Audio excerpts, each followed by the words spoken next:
持啊。好，唔該。一陣啊。唔該晒。各位聽眾，今日又嚟到呢個漫步人生路嘅節目時間啦。今日好高興咧，請到3位嘉賓上嚟咧，同我哋做呢個節目嘅。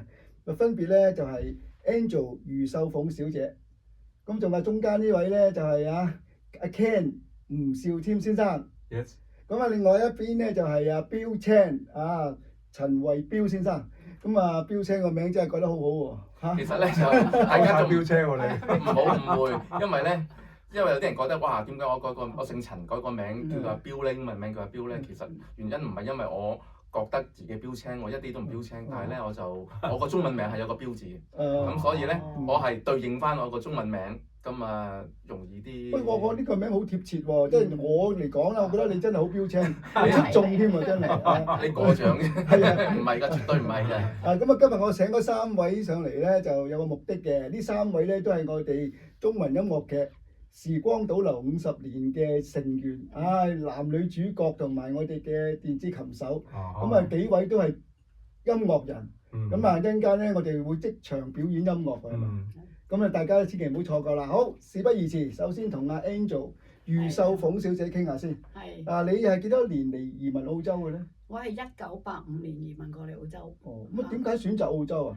因為我覺得澳洲咧天氣又好啦，環境又好啦，同埋佢個生活啊工作都好平衡嘅。咁咧對即係將來你話要建立一個家庭啊，子女嘅教育都非常好好㗎。哇！明智之舉啊！呢度真係安樂鄉。係啊！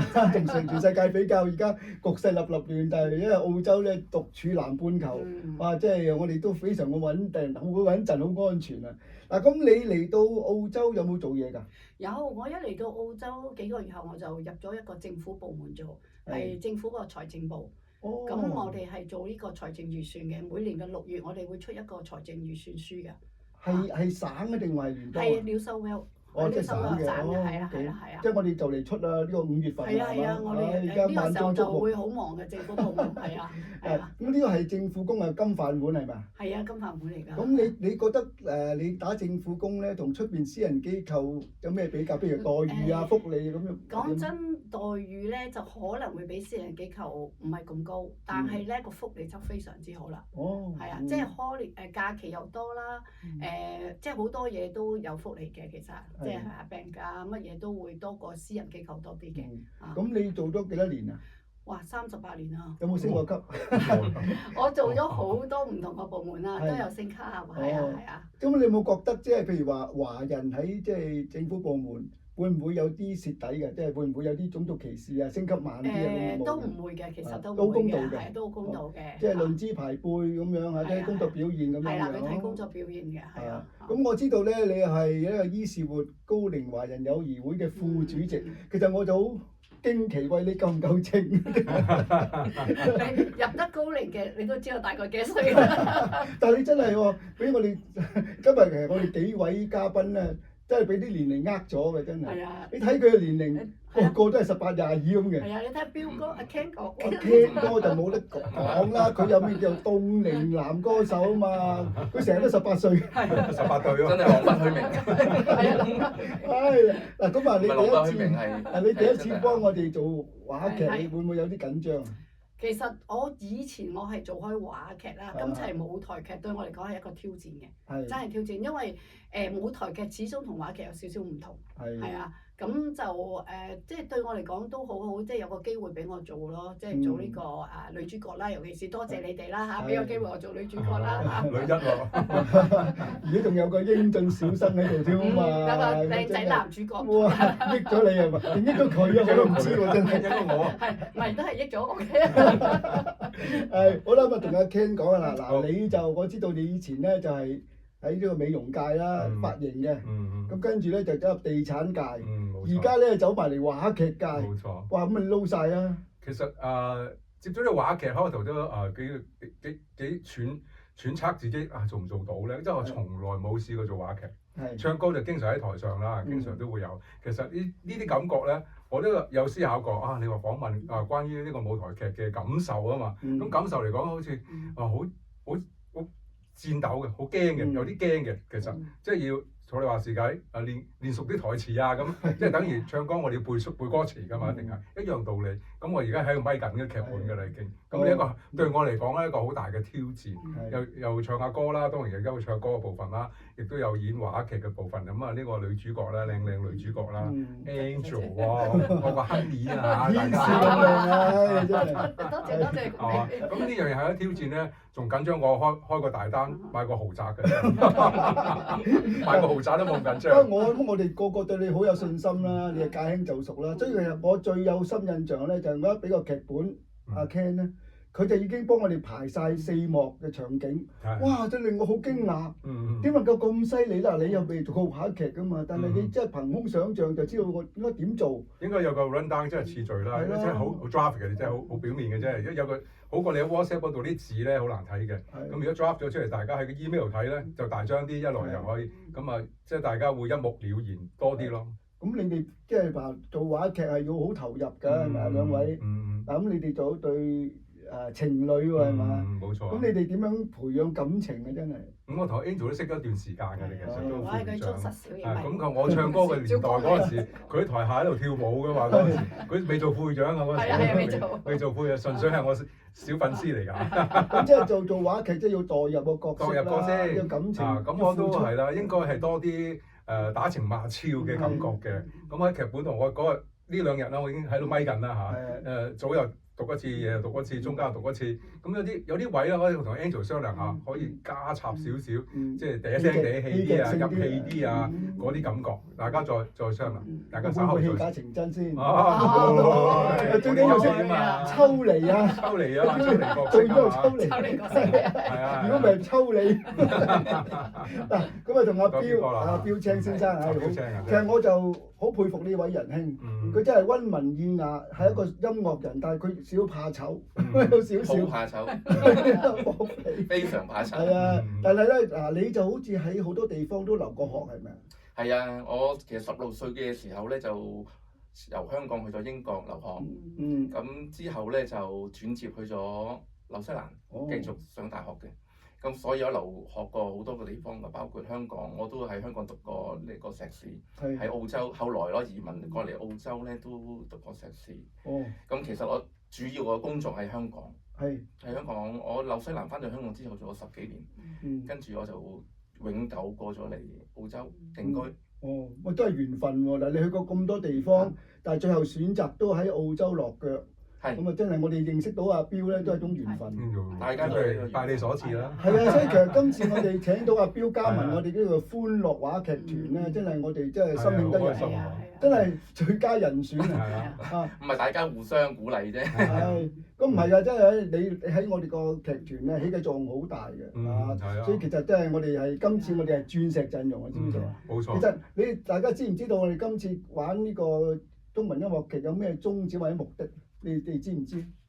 宗旨其實我係慶祝母親節添啦，加上就可以講下以前50年代嘅以前嘅時代曲啊，興起嗰段時間啦，咁係咯。係啊，咁其實真係最緊要係咩咧？因為我構思嘅時候咧，就有想話咧，第一我哋希望多啲用廣東話唱歌，即係可以維護下廣東話啦。跟住咧最主要目的咧就係想重拾昔日香港嘅光輝，即係幾時60、70年代咁，大家都好多時都喺香港嚟啦。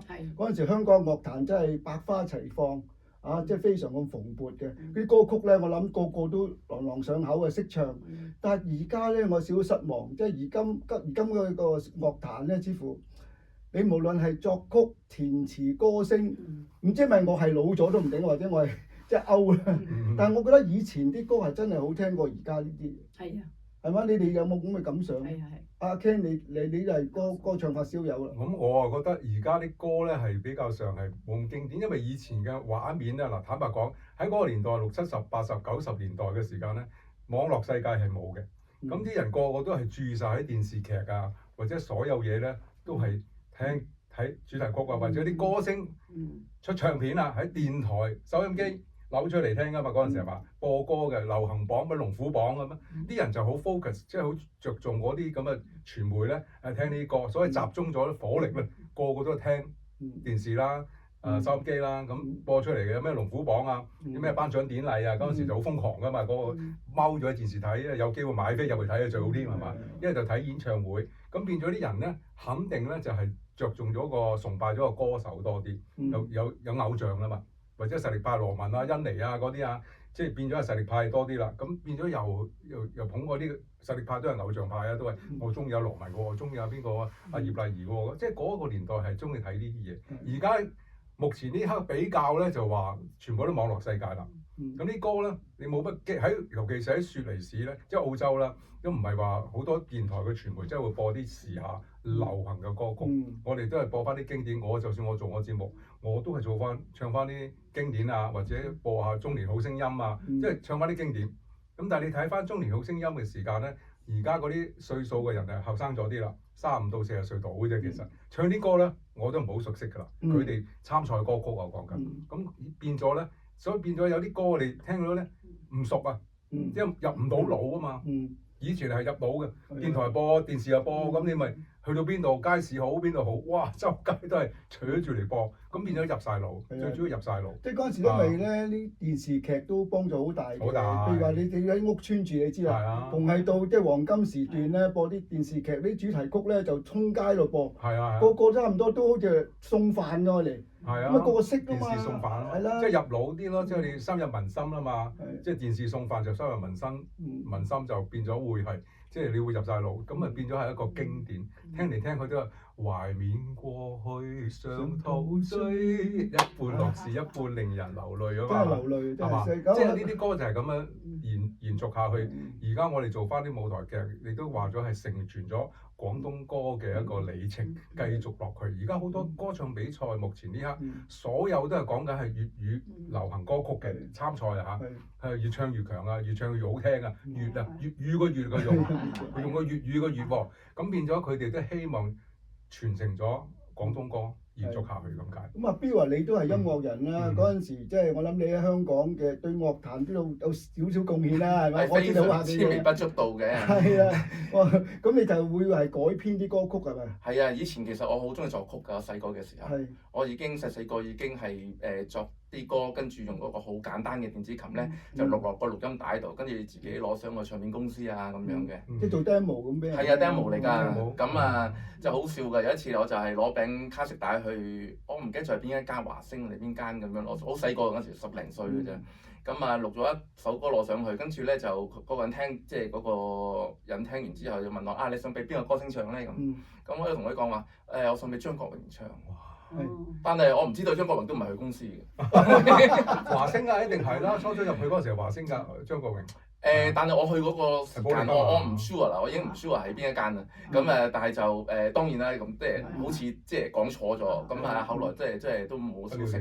係啦，但係我嗰陣時幾喜歡，即係好中意做呢啲嘢嘅。咁後來咧就去咗紐西蘭之後咧，我就時間比較多啦，讀書嘅時候。咁我就開始就自己去買台電腦。嗰陣時講緊1984年，40幾年前。咁喺嗰陣時咧，我就買咗一台電腦，就一個電子琴，咁啊兩個駁埋一齊，加一個嘅應用程式，一個 Apps 咁樣就可以編曲。哇！你諗下1980好 in 喎嗰陣時。係喎，你即係嗰陣時係1990幾年，我84年係去英國，咁但係咧我去紐西蘭應該係都係1980幾年咁上下啦。咁跟住嗰陣時已經好 in 㗎啦，因為冇人會攞個電腦嚟編曲。因為嗰陣時個年代邊有人，即係好少人做呢樣嘢。係啊，嗰陣時真係唔流行㗎，嗰時電腦都未行84年。係啊，仲係行得好慢、超慢嘅電腦㗎，其實係。嗰陣時嘅年代真係冇電腦，84年我都未玩電腦，未識。我嚟到澳洲先學電腦，即係唔知90年代先開始。係啊，買個好似洗衣機咁大嚿嘅電腦㗎，唔係冷氣機，個窗咁喎，個窗口機。咁嗰時我就已經開始用電腦嚟做一個編曲，即係自己去玩啦。咁跟住編上癮啦。咁跟住有時作隻歌俾我唱。希望有咁嘅機會。我哋大家研究下啊。係啊，好啊，其實真係走翻原創啊。但係你就作曲，我填詞，你唱。係啊，三字三角啊，簡直係啊。其實我都話俾聽眾聽，我有3個心願㗎嘛。第一個就粉墨登場啊嘛，做咗啦。啊。跟住第二個就係中文音樂劇即將上演啦，第三個就係填詞啦，真係冇錯啦。我哋大家我哋要合作一下。鐵三角啊，一於約定啦，一炮而紅喎。發揚光大我啲電台度啊！其實阿彪啊，你仲有即係除咗彈電子琴咧，仲有其他樂器你都識嘅係咪？我細個已經彈吉他㗎啦。跟我舅父喺度彈吉他、攝影咁樣，所以咧我細個已經攞住一本好厚嘅英文嘅嗰啲叫 folk songs 啊，係嗰啲民歌。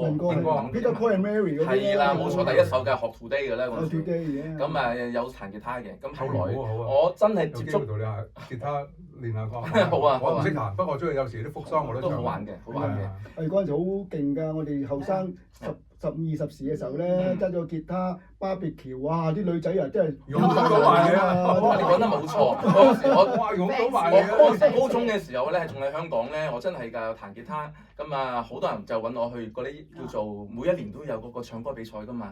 當時冇卡拉 OK 㗎嘛，嗰個年代。有不歐個年代啦，係嘛？係啦，比仲早少少添。咁嗰陣時係冇卡拉 OK 呢樣嘢㗎，卡式帶播放亦都係唔流行嘅嗰陣時，即係播卡拉 OK。咁啊咪有彈吉他咯。咁一到唱歌比賽，每一年咧佢哋好多同學就係揾我去幫佢伴奏，攞個吉他幫佢伴奏。不過我知道你咧就改編嗰隻歌曲就好流行嘅，就係關淑怡唱嘅一首獨唱的歌。咁你嗰時點樣構思、點樣編曲嘅咧？嗰時咧，我係紐西蘭翻到香港，1990年度啦。咁我翻到香港嘅時候，我就帶埋我嗰啲器材啊，咁嗰啲翻嚟香港，包括一個卡式帶嘅4條 track 嘅卡式帶，當年都好厲害㗎啦，已經。咁用卡式帶嚟錄咯，咁我就用電腦編咗嗰個音樂，跟住就錄落嗰個卡式帶度。咁當時咧就俾我個當時嘅女朋友，就係俾佢唱。咁其實個歌詞唔係佢寫嘅，當時係我英國嘅一個女朋友寫嘅。佢都唔知道，佢爆料嚟。咁啊，跟住好好笑喎。跟住咧，我當時翻到香港，我就即係俾啲歌去唱咁樣認識佢，俾啲歌去唱，咁就俾咗呢個舊歌詞去唱，俾佢唱，佢冇唱到，佢就跟住就過咗2日翻嚟揾我，佢就話佢寫咗一個全新嘅歌詞，就係而家你關淑怡呢一首啦。哦，一首唱的歌。係啦，之前本人寫嘅，係佢本人寫嘅，係。佢錄埋個 demo。而家唔係 X 啊，係佢嘅太太啦。係啊，跟住陳淑怡唱歌又得啦，佢都好叻唱歌啦。佢唱歌咧，把聲同呂安娜差唔多一樣。好聽啊！係啊，佢個樣咧就好似呢個叫做曾經唱過有幾個人翻唱過一首獨唱的歌，除咗關淑怡之外，就仲有呢個容祖兒啦，同埋田蕊妮。佢個樣就好似田蕊妮，把聲咧就同呂安娜咧就一樣嘅，好得意嘅。咁舊熟夢不須記啊！真係呢次。咁當時我作啲歌就冇人識嘅，咁但係咧就改編咗呢首日本歌之外咧，中村雅俊呢一首之後咧就即係開始即係有人留意啦。嗰時因為好 in 㗎嘛，攞住個電腦嚟編曲，即係已經係好少人做。咁所以咧就後來就我收到2個電話，一個係歐瑞強打俾我，一個咧就係林武德。林武德大家應該知㗎啦，因為佢係好多歌手作曲嘅，羅文啊、蘇永康啊、鄧嗰個叫做夏韶聲咧，同埋黎明啦，當然大家黎明都好熟悉啦。咁啊後來咧我就選擇咗，我當時喺香港做緊一個工程師嘅，咁後來咧就選擇咗放棄咗唔做啦，我就都係。就去錄音室嗰度做。哇！即係純係興趣啦，係純粹係興趣嚟嘅。好偉大。唔係絕對唔係，都唔係錢好緊要，但係即係興趣更加嗰個熱誠更加重要咯。有 passion 啊嘛。係啊，即係做翻自己中意做嘅行業咧，係最幸福嘅，真係啊！敬業熬業，好嘢。係冇錯。咁所以嗰陣時就係因為呢一首歌，就我其實當時落去參加一個民歌比賽嘅。係。嗰陣時就都會遇到好多嗰啲偶像啦，包括李克勤啊咁嗰啲，都即係當時係彩排啫，唔係 final 嚟嘅。咁啊，即係當時好開心啊，因為好多偶像嗰陣時佢哋都係參賽啫，佢哋唔係，當然唔係參賽啦，佢哋嗰陣時已經係好出名，幾出好出名㗎啦。1992年嘅時候嗰陣時係，咁跟住就即係因為呢一首歌之後咧，我就先至開始做呢個錄音室。咁當時係純粹係為咗興趣。所以我話上天對我真係不薄，因為我3個心願都做咗3個恩人貴人。第一個就謝佩君老師幫我做即係大戲，跟住咧就阿 Joey 啊，即係高齡會嘅主席，咁啊幫我整呢個中文音樂劇。第3個可能就係你太太陳淑儀啊，因為佢係好咁資深嘅填詞人。如果我想玩填詞，一定請教佢啦，係咪啊？咁啊要啦。哇！真係非常好啊！即係而家你太太仲冇？冇啦，冇。佢做緊其他嘅行業啊。我做緊其他行業。咁其實你即係做過都好多行業係咪？係啊，我做過好多㗎。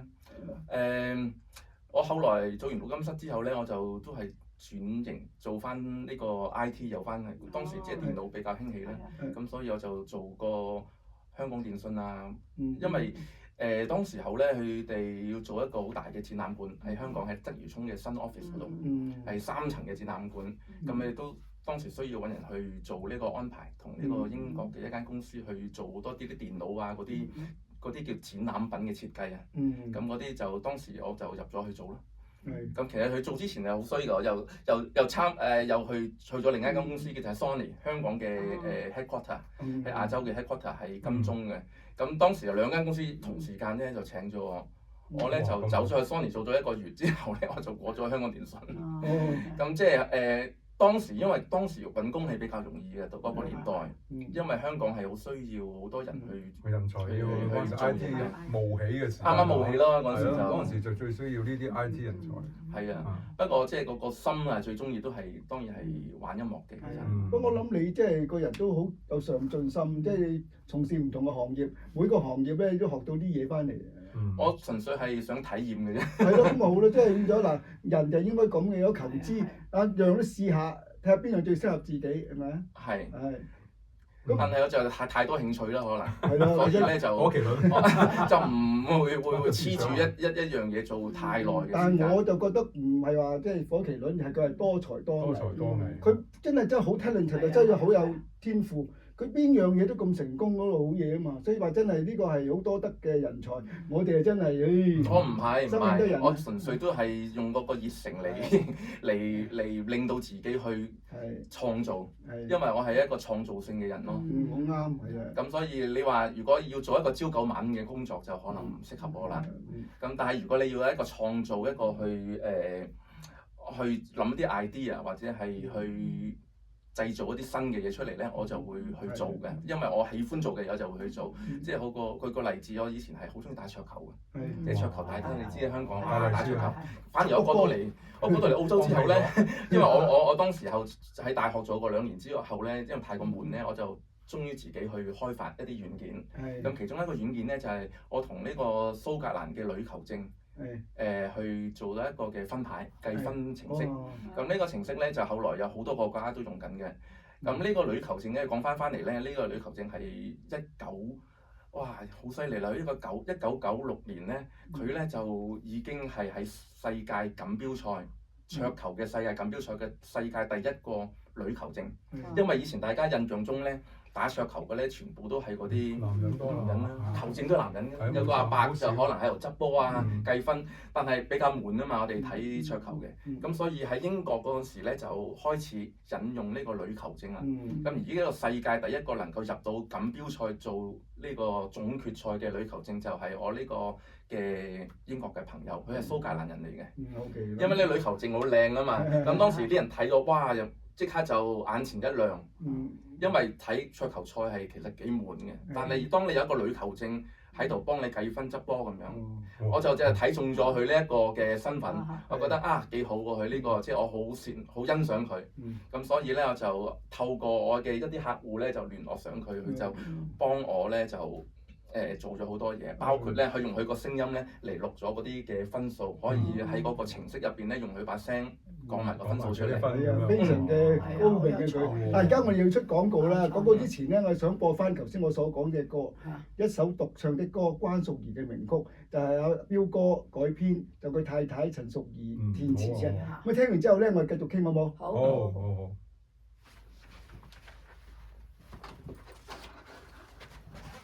有冇 over？冇，pause咗。